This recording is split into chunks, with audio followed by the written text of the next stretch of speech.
Hello, welcome back to Smart Traders Hub YouTube channel. I am Pawan Patidar and I welcome you to my YouTube channel. चलिए तो पहली news discuss कर लेते हैं। पहली news आ रही है यूएसए से। डोनाल्ड ट्रंप ने टिकटॉक को सपोर्ट किया है। अब बात यूं हुई कि वहाँ पर उनके ऊपर केस चल रहा था कि इनको कुछ सिक्योरिटी मेजर्स को लेके यहाँ पर यूएस को या तो इनकी एंटिटी सेल करना होगी या फिर इनको यूएस में बैन करेंगे। बट यहीं पर डोनाल्ड ट्रंप का इंस्टेंस सामने निकल के आया है जहाँ पर वो इस चीज़ को सपोर्ट कर रहे हैं। हालांकि 2020 में जो इलेक्शन हुआ था उस टाइम पे डोनाल्ड ट्रंप ने ही बोला था कि इसको बैन करो, इसको निकालो कंट्री से बाहर।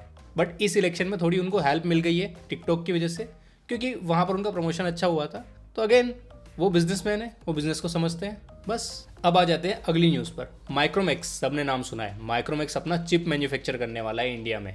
माइक्रोमैक्स एक टाइम पे बहुत बड़ी कंपनी हुआ करती थी और वही एक इंडियन ब्रांड था जो अपने यहाँ पर मैन्युफैक्चर करता है फ़ोन को और बेचता था। धीरे धीरे जैसे चाइना के फ़ोन आते गए, इंडियन मार्केट में वो ऐसे ही डंप करते गए और उन्होंने अपना प्राइस इस कदर रिड्यूस किया, कम्पीट नहीं कर पाया और अल्टीमेटली सैडली मतलब बोलूँगा कि अनफॉर्चुनेटली हमारे इंडिया के ब्रांड को शट डाउन होना पड़ा। हाँ, बट उनके ओनर है वो अब बहुत अच्छी तरीके से कम बैक करने वाले हैं। वो अभी चीप मैन्युफैक्चरिंग की बिजनेस में उतरने वाले हैं। और जिनको नहीं पता है उनको बता देता हूँ कि अभी वर्ल्ड वाइड अगर आप चिप मैन्युफैक्चरिंग देखेंगे ना तो 90% ऑफ चिप वो है ताइवान बनाई जाती है और वो TSMC बनाती है। मतलब इतनी ज़्यादा डिपेंडेंसी है वर्ल्ड की इसके ऊपर। तो जब वो चाइना में कोविड हुआ था और बहुत सारे रेस्ट्रिक्शन है ना ताइवान और चाइना को लेके, तो अभी लोगों को पता चल रहा है कि इसको भी डाइवर्सिफाई किया तो अच्छा है। और इंडिया में भी जब जैसे मोदी जी और ये सब चीज़ें देख रहे हैं तो वो लोग भी इसको थोड़ा प्रमोट कर रहे हैं और कुछ मेक इन इंडिया के तहत कुछ स्कीम्स लेके आए जिसपे इनको बहुत सारे बेनिफिट है। इसीलिए आपको रिसेंटली न्यूज़ सुनने को मिल रही होगी कि ये कंपनी अपनी ये चिप लॉन्च करने वाली है, फिर मैन्युफैक्चरिंग प्लांट डालने वाली है इंडिया में। ये चिप मैन्युफैक्चरिंग कंपनी माइक्रोसॉफ्ट का जॉइंट वेंचर होगा ताइवान की फिसोन इलेक्ट्रॉनिक्स के साथ और इसका नाम रखा जाएगा माईफाई।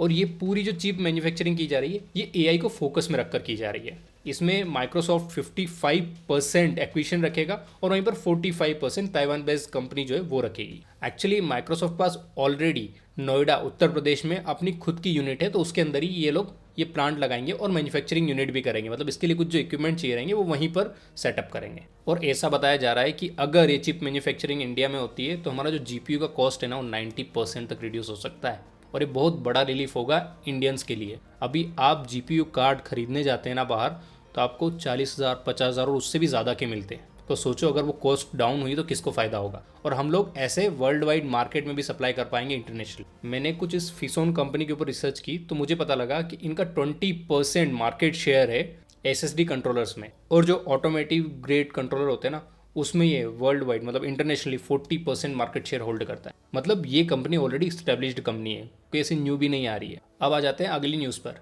रिलायंस हेल्थ अलायंस ग्रुप का 45% एक्वायर करने वाला है $10 मिलियन में। ये हेल्थ अलायंस ग्रुप जो है ना ये US की एक हेल्थ केयर कंपनी है। ये टेक्नोलॉजी ड्रिवन हेल्थ केयर चीज़ें बनाती है। अब वैसे मैंने इसके बारे में रिसर्च करने की कोशिश की कि इन्होंने अभी तक कौन कौन से प्रोडक्ट बनाए, कहाँ कहाँ पर वो यूज़ हो रहे हैं, बट मुझे थोड़ा सा शेडी लगा क्योंकि मुझे कुछ भी नहीं दिखा, पूरे इंटरनेट पर कुछ नहीं दिखा है। अगर किसी कंपनी को आप इतने पैसे में एक्वायर कर रहे हैं तो उसका प्रोडक्ट कहीं तो यूज़ हो रहा होगा ना, मतलब उसकी वर्थ है तो। बट मुझे कहीं नहीं दिखा। मुझे लगा जैसे मतलब ये कुछ एक शेडी सी डील थी या फिर कुछ तो अलग ही लगा मुझे। अब वो तो आगे ही पता चलेगा कि होने क्या वाला है, क्योंकि अभी नेटमेट्स का मैंने आपको न्यूज़ में कवर करके बताया था कि जो अपना रिलायंस है वो सब जगह इन्वेस्ट कर रहा है। वो मतलब पूरा मार्केट कैप्चर करने की कोशिश कर रहा है सारी फील्ड को। तो नेटमेट्स में उनकी एक्विजिशन है। अब वो हेल्थ केयर में टेक्नोलॉजी में भी आ जाता है तो हो सकता है कि वो जो इक्विपमेंट यूज़ होते हैं जैसे MRI CT स्कैन वो भी बनाने लग जाए, और हो सकता है AI ड्रिवन सॉल्यूशंस जो है वो भी बनाने लग जाए, और हो सकता है रिसर्च भी करने लग जाए। तो एक्चुअली इसके अंदर बहुत सारा स्कोप है, इसीलिए रिलायंस यहाँ पर एक्विजिशन कर रहा है। अब आ जाते हैं अगली न्यूज़ पर। अदानी जी 85% एयरवर्क्स का एक्वायर कर रहे हैं और ये डील 400 करोड़ में होने वाली है। अदानी की एक सब्सिडरी कंपनी है Adani defence system and technologies, वो इस चीज़ को एक्वायर करने वाली है। जो एयरवर्क्स है वो इंडिया की कंपनी है जो 1951 से काम कर रही है। ये मेंटेनेंस, रिपेयर और ओवरऑल का काम करती है। मतलब जो एयरक्राफ्ट होते हैं ना उसकी चेकिंग करती है, उसको मेंटेन करती है और उसको रिपेयर भी करती है। अब जैसा कि आप सबने सुन रखा है कि अदानी जी के पास ऑलरेडी एयरपोर्ट्स है, तो एयरपोर्ट्स है तो उससे अलाइड बिजनेस भी ये खोल रहे हैं। अब बस वो देखने वाली बात होगी कब ये लोग फ्लाइट की बिजनेस में एंटर होते हैं, मतलब इनकी खुद की फ्लाइट चलेगी। अब मुझे पता नहीं, हो सकता है चल रही हो, आप कमेंट सेक्शन मुझे ज़रूर बताइए। अब आ जाते हैं अगली न्यूज़ पर। क्लाउड किचन, जिसका अभी सब जगह बोलबाला है कि क्लाउड किचन खोल लो, घर से आप सर्व कर पाओगे बहुत सारे कस्टमर्स को। क्लाउड किचन की एक कंपनी है क्योर फूड। उसने इस फाइनेंशियल ईयर में अभी तक, अभी ये फाइनेंशियल ईयर कंप्लीट नहीं हुआ है, अभी तक 172 करोड़ का लॉस रिपोर्ट किया है। और ये बताया जा रहा है कि ये इंप्रूवमेंट है, क्योंकि इनका पिछले साल का जो लॉस था वो था 342 करोड़, जो अभी सिमट कर 172 करोड़ हो गया है। और अगर इनकी रेवेन्यू को देखा जाए तो पिछले साल वो 411 करोड़ थी, जो अभी 635 करोड़ हो गई है। मतलब 54% इनकी रेवेन्यू में ग्रोथ हुआ है। तो अच्छी बात है कि लॉसेस रिड्यूस हुए हैं और रेवेन्यू इंक्रीज हुई है, तो सेल इंक्रीज हुई रहेंगी। बट मतलब ये कॉस्ट को उतना रिड्यूस नहीं कर पाए, तो कॉस्ट रिड्यूस हो गई तो फिर इनका प्रॉफिट भी आ जाएगा। ये जो कंपनी ये 5 से 6 मेगा सेंट्रल किचन ऑन करती है और अप्रॉक्सीमेटली 500 ऑफलाइन लोकेशंस है इनके पास। ये ऑनलाइन प्लेटफॉर्म के थ्रू 75% रेवेन्यू जनरेट करती है, जैसे स्विगी और जोमेटो के थ्रू, और ऑफलाइन सेंटर से 25% रेवेन्यू जनरेट करती है। जो इनके ऑफलाइन सेंटर से, वहाँ से इनकी जो ऑर्डर वैल्यू है वो थोड़ी ज़्यादा है एवरेज से, मतलब 600 रुपये तक के ऑर्डर जाते हैं। इसके अलावा इनके पास मल्टीपल फूड ब्रांड्स है, जैसे EatFit, Nomad pizza, Olio pizza and Sheriff भाई बिरयानी। इसके अलावा ये एक्सपांड कर रहे हैं कि ज़्यादा से ज़्यादा फूड ऑफर कर पाए, अलग अलग वेराइटी का, जैसे मैक्सिकन, लेबनीज डिशेस। तो इन्होंने क्या किया है, एराम्बम करके एक millet based dine in restaurant भी खोला है। अगर इंडस्ट्री वाइज इनकी पोजीशन देखी जाए तो ये सेकंड लार्जेस्ट प्लेयर है इंडिया में क्लाउड किचन में। अब फर्स्ट कौन है, वो है रिबेल फूड्स। इन्होंने $200 मिलियन रेज किए हैं और अभी ये प्लान कर रहे हैं कि $40 मिलियन और सीरीज डी राउंड में रेज करें। अब अगर ये भी रेज हो जाते हैं तो इनकी कंपनी की जो नेट वैल्यूएशन है वो $500 मिलियन पहुंच जाएगी। इनका गोल है कि 900 करोड़ का रेवेन्यू करें। एक्चुअली जो ये कैपिटल रेज कर रहे हैं वो इसलिए कर रहे हैं क्योंकि ये टारगेट करना चाहते हैं मिडिल ईस्ट को, including Dubai, Bahrain, Kuwait and Saudi Arabia. अब आ जाते हैं अगली न्यूज़ पर। स्पेस इंडस्ट्री में एक कंपनी है यूनिमेक, जो स्पेस टेक्नोलॉजी स्टार्टअप है। वो अपना आईपीओ लेके आने वाले इसी मंथ में। उनका इश्यू साइज 500 करोड़ रहने वाला है, जिसमें 250 करोड़ फ्रेश इशू करेंगे और 250 करोड़ ऑफर फॉर सेल रहेगा। इसका प्राइस बैंड 745 रुपीज़ से लेकर 785 रुपीज़ तक रहेगा। लोड साइज इनका 19 शेयर्स है, मतलब अगर आपके पास 14,155 रुपये हैं तो आप 19 शेयर्स खरीद पाएंगे। ये 31 दिसंबर को लिस्ट होगा बीएसई और एनएसई पर। ये 3.82 गुना सब्सक्राइब हो चुका है ऑलरेडी। अब एक्चुअली जो स्पेस टेक्नोलॉजी है उसमें जो भी इक्विपमेंट लगते हैं उसके अराउंड ही ये लोग काम करते हैं और उसके जो इक्विपमेंट है वो सब चीज़ें बनाते हैं। अब आ जाते हैं अगली न्यूज़ पर। सेबी ने एक कंपनी में प्राइस मैनिपुलेशन हो रहा था, इसलिए उसकी ट्रेडिंग सस्पेंड कर दी है। भारत ग्लोबल डेवलपर्स लिमिटेड, इनकी सस्पेंड की गई है। एक्चुअली इनका जो शेयर प्राइस था वो 16 रुपये था नवंबर 2023 में, जो अभी 1702 रुपये हो चुका है नवंबर 2024 में। मतलब 105 गुना इनका प्राइस बढ़ चुका है। अब इनके ऊपर एलिगेशन लगाए जा रहे हैं कि इन्होंने प्रेफरेंशियल अलॉटमेंट किया है, फॉल्स डिस्क्लोजर किया है और इन्होंने अपने स्टेटमेंट भी गलत प्रोड्यूस किए हैं। अब प्रेफरेंशियल अलॉटमेंट कैसे किया है, इन्होंने कुछ इंडिविजुअल्स चुने जिनको इन्होंने डिस्काउंटेड प्राइस पर शेयर ऑफर किए और जैसे ये प्राइस बढ़ गया उन्होंने अपने शेयर्स बेच दिए।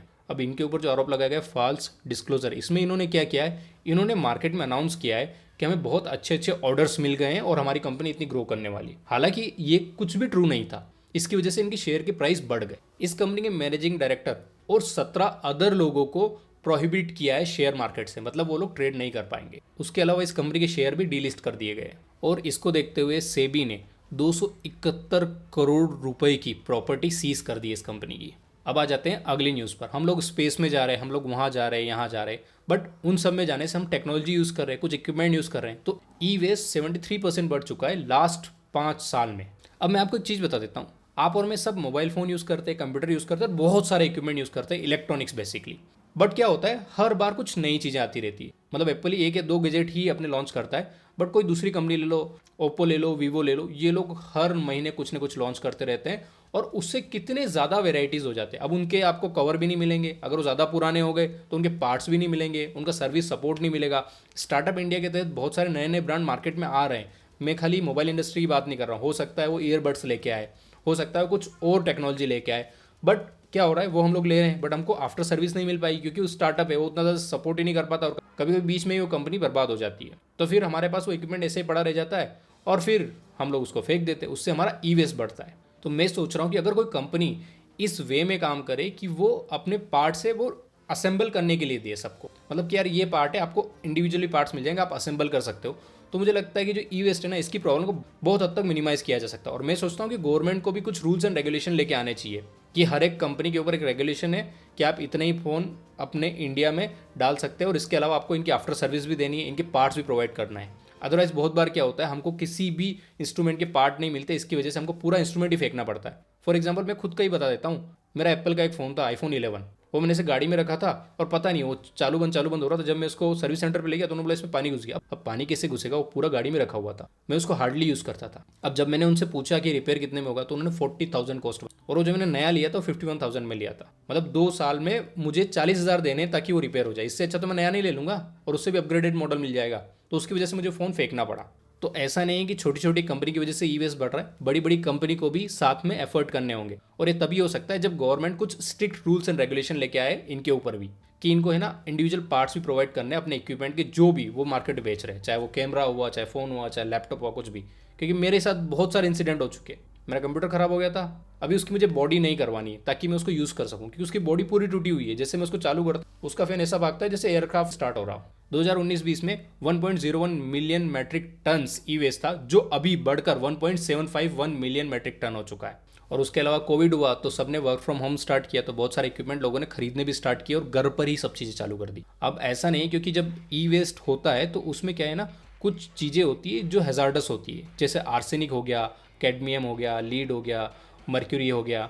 और ये सब एनवायरनमेंट के लिए भी थ्रेट है और हेल्थ के लिए भी रिस्की है। और ये कितने रिस्की है, अब आप ही सोच लीजिए कि इससे न्यूरोलॉजिकल डैमेज हो सकता है और रेस्पिरेटरी इश्यूज भी हो सकते हैं। न्यूरोलॉजिकल डैमेज मतलब आपका न्यूरो, अंदर जो नर्वस सिस्टम है ना, वो डिस्टर्ब हो गया। हो सकता है वो आपके दूसरे डिजीज़ का भी कारण बने, हो सकता है आप अच्छे से सोच नहीं पाए, फास्ट सोच नहीं पाए, या कुछ और हो जाए। और ये प्रॉब्लम खाली इंडिया में ही नहीं है। 2019 में ई वेस्ट जनरेट हुआ था 53.6 मिलियन मैट्रिक टन, जो 2030 में 74 मिलियन मैट्रिक टन होने वाला है। मतलब वर्ल्ड वाइड भी इतना फिगर बढ़ने वाला है। तो सबको साथ में मिलकर कुछ एक्शन लेना पड़ेगा, और इसमें जो मेजॉरिटी ऑफ कंट्रीब्यूटर है वो इंडिया है, इसीलिए बात निकल के आ रही है। अब आ जाते हैं अगली न्यूज़ पर। एक्सेंचर ने अभी तक इस फाइनेंशियल ईयर में $4.2 बिलियन के जनरेटिव एआई सेल की है। अब जिनको पता नहीं उनको बता देता हूँ, जनरेटिव एआई मतलब चैट जीपीटी जैसा ही कुछ समझ लो। जो एक एआई मॉडल है, एआई एजेंट भी हो सकता है, वो पर्टिकुलर सॉल्यूशन प्रोवाइड करते हैं। जैसे मतलब मुझे कोई कंपनी लॉन्च करनी है, उसके बारे में सारी इन्फॉर्मेशन, सारे प्रोडक्ट की इन्फॉर्मेशन, उसको कैसे ट्रबल शूट करना है, डीबग करना है, उसके लिए कुछ सॉल्यूशन उन्होंने बना दिया, उसको मेरे डेटा पर ट्रेन कर दिया। तो जो भी उससे पूछेगा वो आंसर उसको मिल जाएगा। और हो सकता है वो मेरे ईमेल का आंसर भी देने लग जाए, बहुत सारी चीज़ें हो सकती है। तो यही होता है जनरेटिव एआई की फील्ड। एक्चुअली इनकी रेवेन्यू अभी तक $17.7 बिलियन पहुंच चुकी है, जो इन्होंने एस्टिमेट की थी कि $17.12 बिलियन ही पहुंचेगी।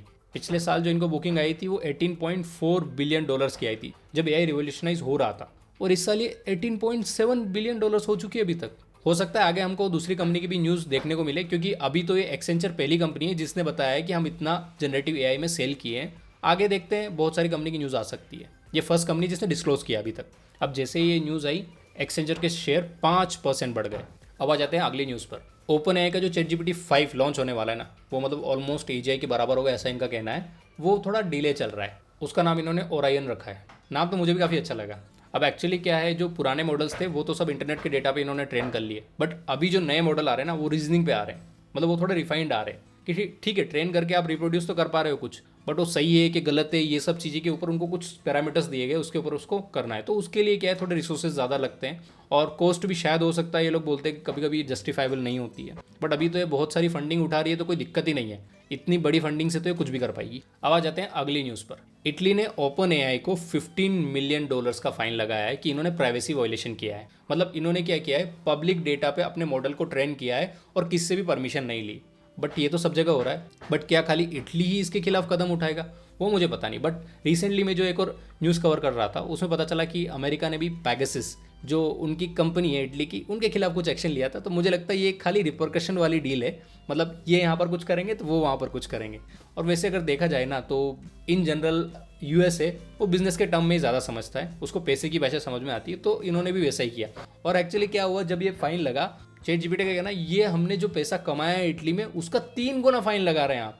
तो उन्होंने फिर अपील लिए। अभी देखते हैं आगे कहानी कहाँ तक जाती है। अब आ जाते हैं अगली न्यूज़ पर। एक्स के भाव बढ़ गए भाई। एक्स का जो प्रीमियम है ना, वो 37.5% बढ़ गए। एक्स के नहीं, सबके भाव बढ़े हुए हैं, वो आपको पता है। उन्होंने एक प्रीमियम प्लस प्लान लॉन्च किया है, जिसमें उन्होंने और प्राइस बढ़ा दिए। अब मुझे तो पता नहीं, मैं तो जब ट्विटर था तब भी नहीं यूज़ करता था, मुश्किल से कभी 1-2 बार लॉग इन किया। और अभी जब से एलन मस्क आए तब से तो मैंने उसको खोल के भी नहीं देखा है। अब पता नहीं वहाँ क्या हो रहा है, वो खुद में ही अपने में ही कुछ बने जा रहे हैं, कुछ ब्लू टिक लॉन्च कर रहे हैं, कुछ तो एक्सपेंसिव चीज़ें लॉन्च कर रहे हो। पता नहीं खरीद कौन रहा है भाई, मैं तो उसको खोल के तक नहीं देखता। बहुत सारे लोग तो उसको देखते तक नहीं, यूज़ ही नहीं करते। तो वहाँ जनता कौन है, सारे बोर्ड तो नहीं पड़े हुए हैं। अब ठीक है, उनके जो प्लान है वो मैं आपको यहाँ पर बता दिया हूँ कि यूएस में क्या प्राइसिंग रहेगी और इंडिया में क्या प्राइसिंग रहेगी। यार जो मंथली उनका प्लान था वो 1300 रुपीज़ था, अभी वो 1700 रुपीज़ हो गया। हमारे यहाँ जो इंटरनेट मिलता है ना वो भी इसका 1/3 में मिल जाता है। अब तो पहले इंटरनेट पैक खरीदो और उसके ऊपर खाली एक ऐप यूज़ करने के लिए हम लोग उतना ज़्यादा पैसा देंगे। यार ये जस्टिफाइबल बिल्कुल नहीं है। 2022 में इन्होंने प्राइस बढ़ाए थे और अभी बढ़ा रहे हैं। मुझे तो नहीं लगता कि कोई इसको खरीदेगा, उल्टा बैकफायर नहीं कर जाए। अभी हुआ था ना, एलोन मस्क बोल रहे थे कि नहीं हमारा जो गोर के आई है वो आपको पे करके यूज़ करना है। फिर क्या हुआ, ऑटोमेटिकली उन्होंने नहीं नहीं नहीं नहीं आप कुछ लिमिटेड चीज़ें यूज़ कर सकते हो फ्री में भी। अब जब कोई मिला ही नहीं उनको खरीदने वाला, पैसे लेना तो बंद करने पड़े ना ऑटोमेटिकली। अब ऐसा नहीं है कि एक्स पे कोई नहीं जाए और उल्टा वो पैसे दे एक्स पे आने के लिए। यार that man is genius, but कभी कभी जो उसके डिसीजन होते हैं ना मेरी समझ से परे होते हैं। अब आ जाते हैं अगली न्यूज़ पर। एप्पल अपना एयरपोर्ट लॉन्च करने वाला है जिसमें टेम्परेचर मॉनिटरिंग और हार्ट रेट मॉनिटरिंग का फीचर भी होगा। एप्पल पहले अपना इकोसिस्टम बनाता है, मोबाइल, घड़ी, कंप्यूटर, आईपैड और पता नहीं क्या क्या। फिर वो बोलता है नहीं आप जो अपने अंदर डाल रहे हो मतलब अपना जो हेल्थ है वो भी हम अपने इकोसिस्टम में इंटीग्रेट कर देते हैं, आपको सब चीज़ें स्मार्ट में मिलेगी। वो चिप भी मैन्युफैक्चर कर लेगा, वो ऑटोमेटिकली सबको कंट्रोल करना चाहता है and that will have a next level like मतलब उसकी जो टेक्नोलॉजी है वाकई में नेक्स्ट लेवल रहती है और बहुत ज़्यादा एक्यूरेट भी रहती है। अब उसमें कुछ वो सेंसर यूज़ करेंगे जिससे वो कान के टेम्परेचर से पता कर पाएंगे कि आपका टेम्परेचर कितना है, बट वो हार्ट रेट मॉनिटरिंग कैसे करेंगे वो थोड़ा देखने वाली बात होगी, क्योंकि यहाँ पर कोई नस रहती है कि जहाँ से वो हार्ट रेट मॉनिटर कर पाएंगे और उतनी एक्यूरेट होगी क्या वो। अगर आपको कुछ नॉलेज है तो मुझे कमेंट सेक्शन में जरूर बताइए। That's it guys for today's video. Thank you for watching this video. If you found this video helpful then hit the like button and consider subscribing to my channel.